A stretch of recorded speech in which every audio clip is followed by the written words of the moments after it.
বাংলাদেশের নতুন ক্রিকেটের অধিনায়কতা দেওয়া হয়েছে আজকে মেহেদী হাসান মিরাজকে। দীর্ঘ 10 বছর পর সে অধিনায়কতা দায়িত্ব পেল। কয়েক বছর পরে যে শান্ত নাজমুল হাসান শান্ত তা পালন করে গেছে, কিন্তু নাজমুল হাসান শান্ত অধিনায়কতা পাওয়ার পর থেকে যা তার সেরানি শুরু হয়ে গেছে, এই সেরানি আর থামে না। হোক টি-20 হোক, হোক টেস্ট হোক ওয়ানডে, মানে তার প্রতিটা পারফরমেন্স খুব বাজে। তার সেঞ্চুরি 50 দেখা সে আর সহজে পায়নি, যদিও পাইছে 10 ম্যাচের পর একটা বা 5 ম্যাচের পর একটা, কিন্তু মেহেদী হাসান মিরাজ নতুন গতির অধিনায়কতা করে দীর্ঘ 10 বছর পর পাইছে। এখন হোক মেহেদী হাসান মিরাজ বলছে যে 2027 সাল বা 2031 সাল আমরা একবার নয় একবার চ্যাম্পিয়ন হব, কিন্তু যে না তেমনই আমরা ক্রিকেট একের পর এক হারলেও আমরা হতাশ নেই, আমরা সামনের দিকে এগিয়ে দেবো, আমরা নতুন করে বিশ্বকাপ দেখতে যাইতেছি। এখন বড় কথা হয়েছে যে লর্ড শান্তর মতন যে তিনটে সিরিজ, একটা আরব আমিরাতের সাথে হয়েছিল, একটা পাকিস্তানের সাথে হয়েছিল, এর আগে হয়েছিল একটা জিম্বাবুয়ের সাথে। জিম্বাবুয়ে বনাম বাংলাদেশে একটা ম্যাচ হয়েছে, ওইখানে 2টা টেস্টের মধ্যে একটা টেস্ট আমরা জিতছি, একটা টেস্ট আমরা হেরে গেছি। এরপর আরব আমিরাতের সাথে যা 3টে মধ্যে আমরা 2টাই হেরে গেছি, মোটটা সিরিজে আমরা হেরে গেছি। পাকিস্তানের দেশে গিয়ে তিনটে সিরিজ খেলতে, 3টে সিরিজের মধ্যে আমরা হোয়াইট ওয়াশ খেয়েছি, মানে যেটাকে বাংলা ওয়াশ।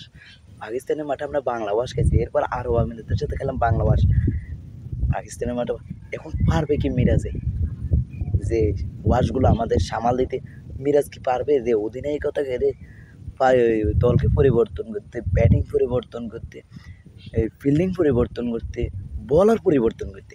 ভাত শামিমের কথা কি বলবো, ভাত খাইয়ে খেয়ে যে পাঠার মতন বানাইছে, সে আর কিছু করতে পারে না।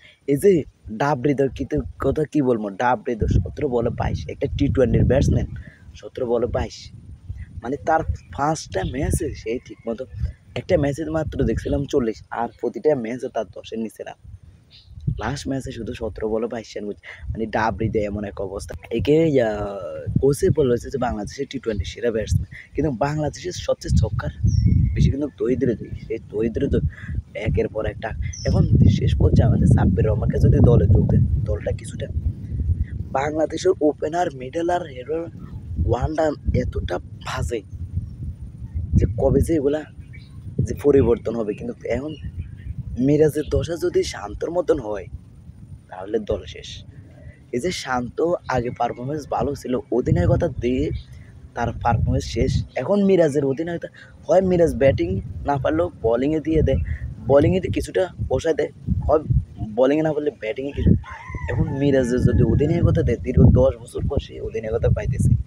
আগে তো 5জন সিনিয়র ছিল, তখন সে অধীনে পায়নি, এরপরে লর্ড শান্তরে দেওয়া হয়েছে। এখন লিটন দাদারা দিছে আরব আমিরের সাথে, লিটন দাদা আরব আমিরের সাথে প্যাকেট হয়ে গেছে, পাকিস্তানে গেছে, পাকিস্তান ওরে বাবুরে সেরানি শুরু হয়ে গেছে। এখন কয়েকদিনে মানুষে বলতেছে কয়েকদিন যে ক্রিকেট বয়কট, ক্রিকেট থেকে মানুষ এবং সবচেয়ে আমাদের রক্তের সাথে মিশে গেছে আমাদের ক্রিকেট। আমরা ক্রিকেটকে কখনো বলতে পারেন, ক্রিকেটকে কখনোই বুঝতে পারবো না, যতই নির্লজ্জ বেশরমের মতন আমরা দিন শেষে ক্রিকেটটাই দেখি।